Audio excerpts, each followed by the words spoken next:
Assalamualaikum warahmatullahi wabarakatuh. Bismillah, alhamdulillah, alhamdulillahi haqqa hamdi hamdan hamidin. Nahmadu syukran li jami'i ni'ami wa mazidih. Wa salli wa sallimu ala nabiyil karim habibina wa syafi'ina wa qurrati a'yunina Muhammadin wa ala alihi wa ashabi ajma'in, amma ba'd. Hadratal muhtaramin, bapak-bapak, ibu-ibu yang saya muliakan, melanjutkan kajian kita di kajian akhlak tasawuf yang pada kesempatan ini kita sampai pada pembahasan maqam sabar ya. Maqam sabar. Maqam sabar ini berarti maqam tobat, warok, zuhud, fakir, sabar, maqam kelima ya. Sesuai penjelasan Abu Nasr As-Sarat At-Tusi. Apa yang dimaksud dengan sabar? Imam Ghazali di dalam kitab Ihya Ulumuddin menjelaskan bahwa sabar itu adalah tahan ya. Makna sabar itu adalah tahan. Tahan maksudnya tahan terhadap keinginan ya. Sabar itu tahan terhadap dorongan nafsu, itu sabar ya. Nah, sabar as-samat atau imsak itu adalah menjadi kunci dari kekuatan orang di dalam meraih kebaikan ya. Karena itu kita dilatih oleh Allah untuk puasa. Karena kata imsak itu artinya juga nahan. Nahan itu, imsak itu makna lainnya terus diartikan somet artinya puasa, sumtu. Dan kenapa puasa disebut sebagai nisfus sabr oleh Rasulullah? Karena di dalam puasa itu ada latihan nahan ya, ada latihan nahan.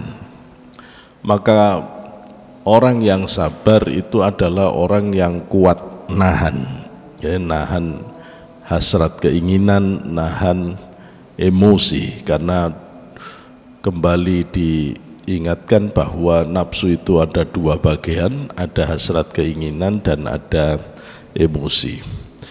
Karena itu kalau sabar itu artinya nahan, kuat nahan, maka tahan terhadap gejolak hasrat keinginan dan tahan terhadap emosi. Maka orang yang sabar itu adalah orang yang sangat bagus dalam memanage hasrat keinginan dan sangat bagus di dalam mengelola emosinya. Orang yang sabar itu adalah orang yang sudah selesai dalam mendidik nafsu syahwat hasrat keinginan dan telah mampu memanage dengan baik daya marahnya, ghadabnya atau hasrat amarahnya. Nah, karena itu menjadi titik kebaikan dari setiap orang. Kita tahu bahwa semua maksiat ya, itu muncul dari ketidakmampuan orang di dalam menahan hasrat keinginan. Ketidakmampuan orang dalam menahan hasrat keinginanlah yang menghasilkan berbagai dosa dan kesalahan. Ya, kenapa ada orang sampai jatuh ke zina? Kenapa ada orang kok sampai korupsi? Ini faktornya adalah karena dia tidak mampu menahan hasrat keinginan ya. Kenapa ada orang sampai memukul, membunuh dan seterusnya? Ini adalah karena tidak mampunya orang menahan amarah. Karena itu kalau sabar diartikan kuat nahan, itu adalah sangat signifikan ya. Sangat tepat kalau diartikan sabar itu kuat nahan. Kita bisa melihat hakikat sabar ini dalam kasus di mana Rasulullah pernah mengajak salah sahabatnya untuk berperang dan kemudian meninggal dunia.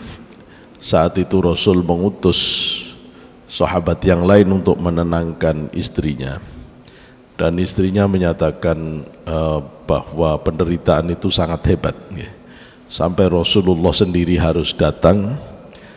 Dan ternyata kehadiran Rasulullah pun itu tidak bisa mengalihkan penderitaan atas kematian suaminya. Saat itu kemudian Rasulullah kembali. Keesokan harinya perempuan ini datang kepada Rasulullah, dan perempuan ini mengatakan bahwa penderitaan ditinggal suami mati itu sangat hebat, sehingga dia terlarut dalam penderitaan itu dan tidak tahu kalau Rasulullah yang ada di sampingnya. Dan dia kemudian mengatakan, hari ini saya bisa menerima semua kejadian ini dan semoga Allah menjadikan saya sebagai orang yang sabar. Saat itu Rasulullah menyatakan bahwa kamu bukan termasuk orang yang sabar. Maka Rasul menyatakan, as-sabru 'inda sodmatil ula. Sabar itu harus ditunjukkan pada pertama kali pukulan berita, informasi, penderitaan itu dirasakan. Jadi sabar itu tidak boleh ada jeda waktu, kata Rasulullah. Kali itu kita mendapatkan musibah, ujian, informasi, penderitaan, saat itu juga kita harus menunjukkan nerima atas keputusan Allah itu. Itulah sabar, itulah sabar. Maka sabar dalam konteks seperti ini sangat sulit, sehingga orang biasanya baru belajar menjadi sabar. Nah, belajar menjadi sabar namanya mutasabbir. Mutasabbir. Kalau orang sudah benar-benar sabar, ya dia sangat istimewa. Orang sabar itu selalu bersama Allah, innallaha ma'as sabirin, dia selalu ditemani oleh Allah. Maka bukan derajat yang biasa, kesabaran itu derajat yang sangat tinggi di sisi Allah.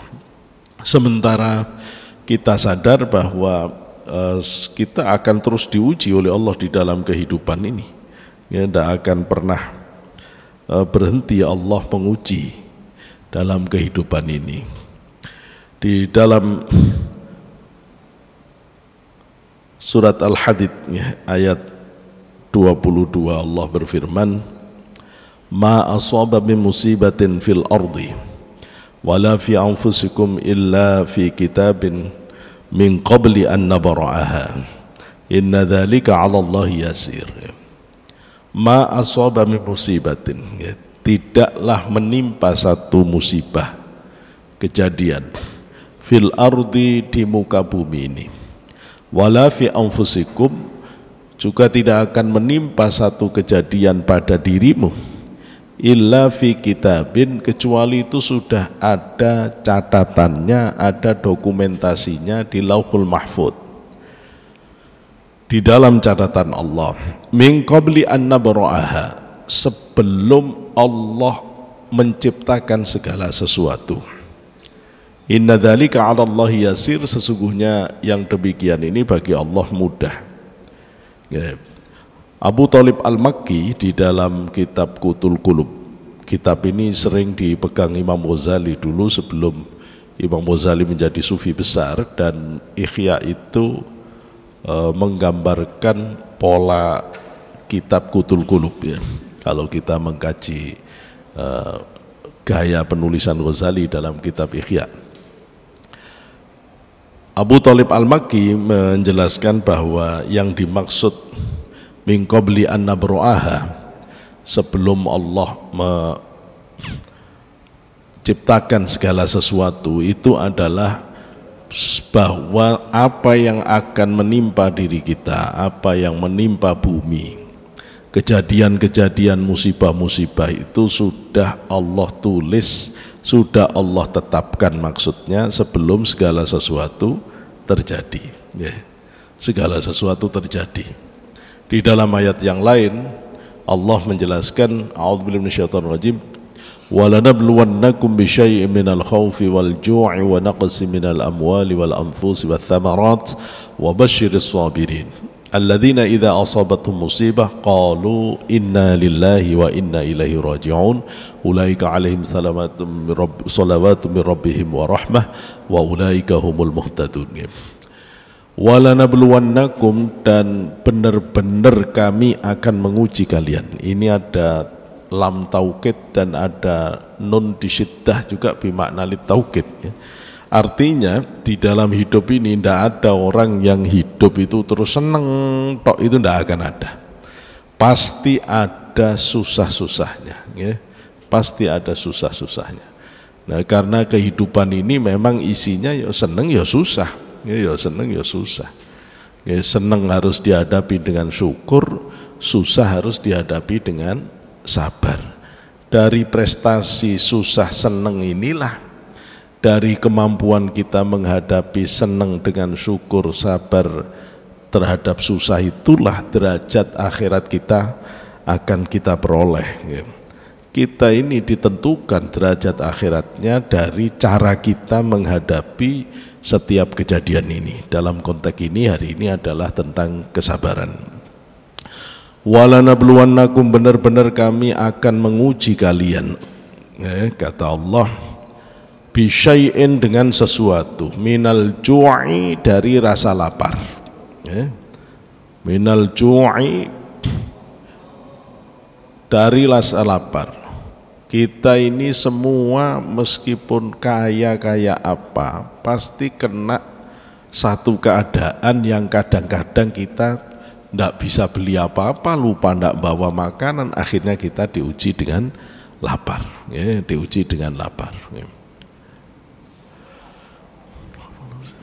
Walanabluwannakum bisyai'in minal khaufi, yang pertama khauf. Walanabluwannakum bisyai'in, sungguh kami akan menguji kalian dengan sesuatu, minal khaufi, dari rasa takut, rasa takut. Wal ju'i, baru rasa lapar. Rasa takut, kita diuji dengan rasa takut. Rasa takut itu ujian dari Allah. Ya, kalau anak-anak takut pada gelap malam, tapi setelah gede takut tidak punya pekerjaan. Yang punya pekerjaan takut karirnya tidak bagus. Yang punya karir bagus jadi pejabat takut kalau turun dari jabatan. Takut kalau nanti sewaktu-waktu begini begitu. Takut kalau situasi negara sedunia ini tidak baik-baik saja, perang Iran Israel ini terus berlanjut, maka akan berpengaruh kepada ekonomi, dan takut. Orang dihantui oleh rasa takut ini, dan takut ini ujian dari Allah. Orang menghadapi takut-takut begini ini, kalau tidak punya rasa tawakal ke Allah, selamanya takut, selamanya takut. Maka rasa takut itu nanti harus dihadapi dengan tawakal kepada Allah. Orang kalau mau naik pesawat terbang terus mikir ini nanti kalau ceblok bagaimana, jatuh bagaimana, ya nggak jadi naik, takut, takut. Maka Bismillah tawakkaltu ala Allah, Bismillah tawakkaltu ala Allah. Orang mau berumah tangga mikir repotnya, mikir susahnya, ya takut berumah tangga, akhirnya tidak berani kawin. Sudah Bismillah tawakkaltu ala Allah, Bismillah tawakkaltu ala Allah. Kalau rasa takut ini dituruti, kita tidak akan bisa maju. Tapi kalau kita sembrono menghadapi rasa takut, ya kita bisa jadi ngawur. Kita tetap harus ada perhitungan, tetapi harus menyandar kepada Allah dengan tawakal. Wal ju'i, baru rasa lapar tadi sudah. Wa naqsim minal amwal, kita akan diuji oleh Allah dengan kurang harta. Kurang harta. Hidup ini yo up and down, kata anak sekarang, kadang untung, kadang rugi, kadang sukses, kadang gagal. Itu bagian dari ujian, itu bagian dari ujian. Semua akan kebagian kurang harta, kurang penghasilan, kurang sukses di dalam usaha, biasa saja. Wal anfusi, Allah juga akan menguji kita, dikurangi kemampuan fisiknya, dikurangi kemampuan fisiknya. Kita ini sudah sunnatullahnya, wa man nu'ammirhu nunakkisu fil khalqi. Setiap ditambah umur, kemampuan fisik kita dikurangi oleh Allah, ya. Dikurangi oleh Allah, ya, rambut mulai putih-putih, ya. Itu fisik kalau dulu kuat, lari 10 kilo ndak mandek, nggak berhenti. Sekarang sih mikir, ya, 10 kilo mikir kuat gak ini, gitu ya, kuat gak ini. Nah, sudah dikurangi oleh Allah, ya. Mata yang semula jernih ngelihat segala sesuatu, lama-lama kok buram. Lama-lama kok buram, tulisan kok ngimpel-ngimpel semua. Ya sebegini ini orang hidup, ya. Nggak usah takut menghadapi masa tua, ya semua kita akan begini, ya. Kemudian dulu nggak pernah ada rasa rematik, encok, sekarang kok ada encok, ada rematik, ada dikit-dikit pijet, ya wis biasa begini nih. Yang lutut mulai sakit, yang ini, semua Allah akan kurangi kemampuan kita ini, karena kita memang bukan makhluk yang diciptakan untuk abadi di dunia ini. Kita berbatas waktu, yang pada waktunya kita akan pulang ke hadirat Allah. Dilemahkan aspek-aspek fisik dengan tujuan supaya orang itu kembali ke batinnya dan mempersiapkan untuk pulang ke akhiratnya, ya. Wal anfusi wath thamarat, dan Allah juga menguji dengan kurang buah-buah. Yang punya kebun, yang nanam buah itu ya tidak selalu sukses, kadang gagal, ya. Thamarat juga diuji dengan berbagai buah kerja kita kurang baik dan seterusnya, ya. Ini semua ujian. Tapi Allah mengingatkan wabasyiris sabirin, ya. Beri berita bahagia orang-orang yang kuat sabar dalam menjalani ujian. Siapa orang sabar itu dijelaskan oleh Allah, alladzina idza asabathum musibah qalu inna lillahi wa inna ilaihi rajiun.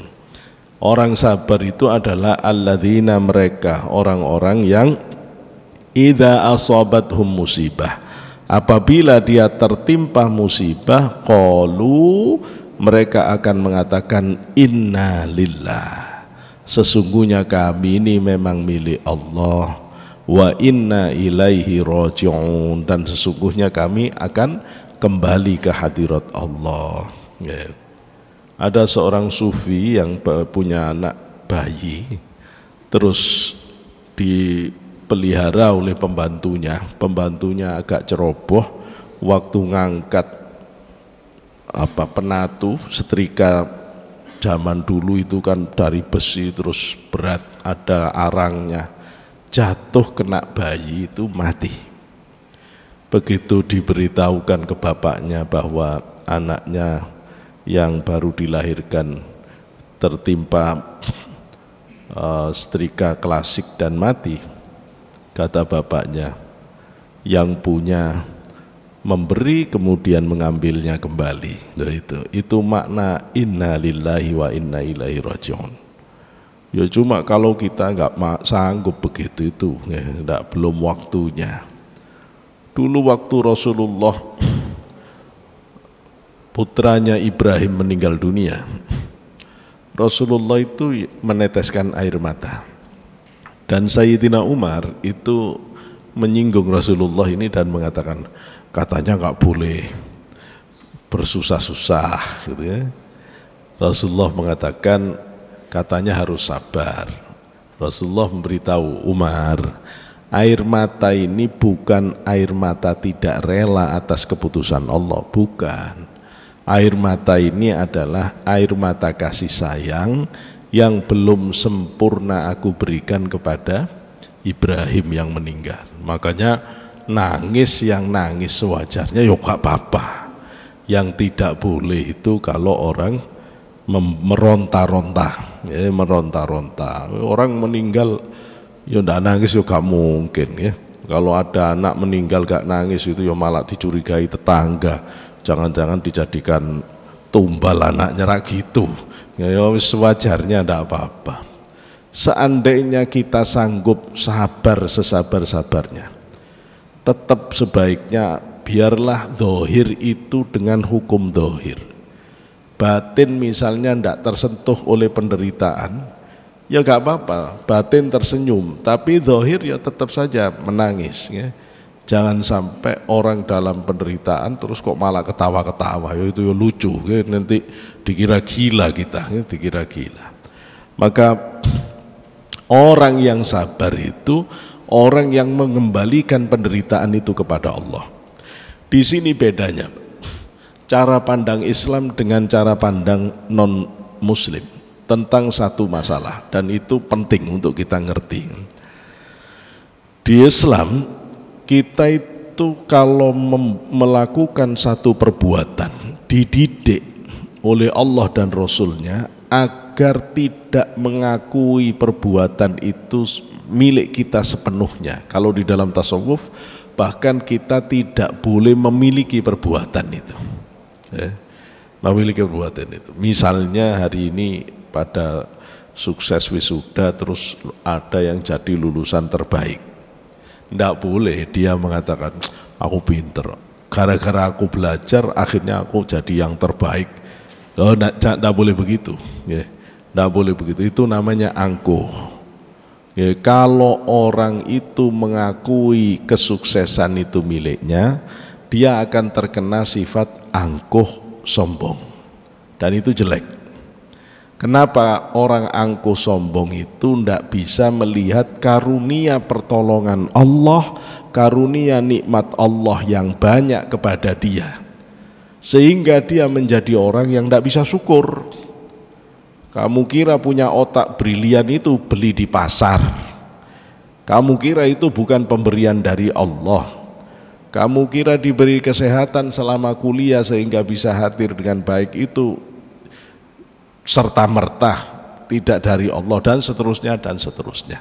Maka kalau orang itu sadar, tidak akan mengklaim miliknya tapi dikembalikan ke Allah. Kalau orang itu sukses, lah kalau orang itu dalam usahanya gagal, kalau orang nyandar ke Allah itu tidak stres Pak. Tapi kalau orang itu tidak nyandar ke Allah di dalam usahanya, ketika dia gagal dia akan bingung nyalahkan siapa. Maka dia akan menyalahkan dirinya sendiri secara berlebih-lebihan, sehingga akhirnya seperti di barat, karena merasa tanggung jawab, bingung karena semuanya yang salah ini salah saya, bunuh diri, kamikaze. Nah itu resikonya kalau orang itu tidak menyandar ke Allah. Begitu tidak sukses, dia tidak akan nemu siapa yang disalahkan kecuali dirinya. Efeknya dia akan stres hebat, akan depresi, bisa gila, bisa gantung, bisa bunuh diri dan seterusnya. Kita diajari oleh Allah, kalau kita melakukan sesuatu nyandar ke Allah, kalau kita sukses syukur, kalau kita gagal, yuk kita ngaku salah, ini aku nggak bener hitunganku, tapi ini semua ujian dari Allah. Loh itu loh, kita masih punya Allah untuk bisa kita sandarkan. Akhirnya kalau kita kalah, kita gagal, kita kena musibah, kita kembali ke Allah. Ya Allah, saya kembalikan ini semua kepadamu ya Allah. Saya ini hanya mampu demikian ya Allah, lebih dari ini saya tidak mampu ya Allah, kecuali atas pertolonganmu ya Allah. Nah begitu. Justru pada saat panjenengan mengembalikan persoalan itu ke Allah, rohani menjadi kuat untuk menghadapi berbagai ujian yang sedang dihadapi. Justru disitulah kekuatan akan muncul dari Allah ya, muncul, sehingga kita kemudian menjadi orang yang tidak mudah jatuh pada saat mendapat ujian apapun dari Allah. Nah itu yang dimaksud inna lillahi wa inna ilaihi rajiun. Sesungguhnya kami ini milik Allah dan akan kembali ke hadirat Allah. Sehingga nanti puncaknya sabar. Jenengan itu akan menjadi likaila ta'saw ala ma fatakum wala tafrahu bima atakum. Ini Al-Hadid ayat 32. Nanti supaya kamu itu tidak susah terhadap apa yang luput dari jangkauanmu, juga tidak terlalu bahagia dengan apa yang bisa kamu dapatkan. Luput ya takdir Allah, dapat ya takdir Allah. Sukses yo takdir Allah, kalah yo takdir Allah, ndak sukses yo takdir Allah, dijalani semua. Kalau kita sukses, kita belajar untuk terus kita maintenance kesuksesan itu supaya terus berhasil. Kalau gagal, kita jadikan pelajaran untuk kemudian kita mengambil kesempatan berikutnya untuk sukses kembali. Maka kalau dilihat lebih dalam, dilihat lebih dalam, ujian yang Allah berikan kepada manusia itu banyak sekali, dan yang paling hebat, itu justru para nabi. Waqad qala Rasulullah sallallahu alaihi wasallam, Rasulullah sallallahu alaihi wasallam sebagaimana dikutip oleh Abu Thalib Al-Makki dalam kitab Qutul Qulub, menyatakan dalam hadis beliau, nahnu ma'asyirul anbiya'i asyaddun nasi, kami ini ma'asyirul anbiya, seluruh para nabi itu asyaddun nasi balaan, kami ini yang paling hebat dari manusia. Itu apanya? Balaknya, ujiannya. Dibanding seluruh manusia, nabi itu paling hebat, Pak. Al-amsal fal amsal, baru kemudian yang serupa dengan nabi akan mendapatkan ujian yang juga mirip-mirip. Jadi kalau ada santri terus ngelihat kiainya enak jadi kiai, ujian jadi kiai lebih berat daripada jadi santri. Jadi santri walaupun kelihatan di mata enak, karena lihat zahirnya lah batinnya. Ujiannya para nabi lebih hebat dari para kiai, para kita semuanya ini. Jenengan coba bayangkan, Rasulullah itu diuji oleh Allah. Ibu meninggal dalam perjalanan dari Madinah ke Mekah di desa Abwa. Kehilangan ibu, meninggal umur 8 tahun, itu bayangin. Mau pergi sama ibu, tiba-tiba ibu meninggal di jalan, umur 8 tahun. Itu kayak apa ujian? Umur 8 tahun sudah diuji seperti itu. Kok 8 tahun? 6 tahun, umur 6 tahun. 6 tahun belum begitu ngerti, Pak. Ya wis. Itu kan belum ngerti itu kita, Pak. Kalau nabi itu ya sudah kayak pikiran orang dewasa matang gitu loh. Jangankan Rasulullah, Nabi Isa umur masih belajar membaca itu dibawa oleh Sayyidah Maryam. Di dalam kitab tafsir Mafatihul Ghaib Imam Fakhrul Razi menjelaskan, itu ketika di Masjidil Aqsa mau diajari baca Bismillahirrahmanirrahim, baru yang ngajari ngomong bis, Nabi Isa sudah Bismillahirrahmanirrahim, baru mau diajari sudah lancar. Terus Nabi Isa nanya, baknya bak apa, sinnya sin apa, memnya mem apa, nggak bisa jawab. Sejak saat itu orang yang terpandai di Masjidil Aqsa berguru ke Nabi Isa yang masih anak-anak ini, apalagi Rasulullah, Rasulullah yang lebih sempurna dari seluruh nabi. Maka Rasul umur 6 tahun itu sudah pasti ngerti Rasulullah. Itu umur 8 tahun diuji, mbahnya yang paling sayang meninggal dunia. Masya Allah. Saya kalau bayangkan ujiannya Rasulullah kayak apa, Pak. Jangan kalau pelajari kehidupan Rasulullah itu, isinya itu benar-benar tidak pernah tenang. Tiap tahun ada perang. Aduh, hidup kok kayak gitu. Kayak apa itu beratnya itu. Baru pindah ke, setelah ditekan habis-habisan, diembargo, disakiti. Masya Allah, penderitaan di Mekah, diancam bunuh orang sak Mekah. Bayangkan, kita di komplek diancam bunuh satu orang aja pindah komplek kita. Gitu loh. Ini satu Mekah mengancam bunuh semua. Ya Allah, seluruh suku, Pak. Jadi Rasulullah terakhir sebelum pindah itu kesepakatan seluruh suku untuk membunuh Rasulullah itu. Karena tidak ada yang sanggup bunuh Rasulullah person itu tidak akan berani, karena Rasul itu ningrat. Sampai dia dibunuh pasti sukunya akan melakukan pembalasan, dan itu tidak mungkin ada yang berani ngadepin Quraisy gitu loh ya. Yang terkenal sangat terampil berperang, jenius, pinter, berwibawa, semua kualitas ada di Quraisy ya. Tapi kemudian Rasul diancam bunuh oleh semuanya, semua suku.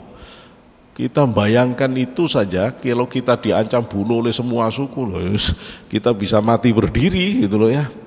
Masya Allah, para nabi punya ujian yang sangat hebat ya.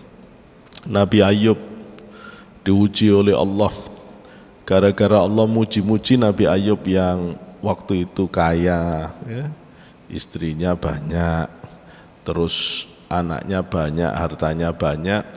Allah memuji ketaatan Nabi Ayub, iblis komentar, Ayub begitu ya karena semuanya ada, coba kalau dia miskin papa.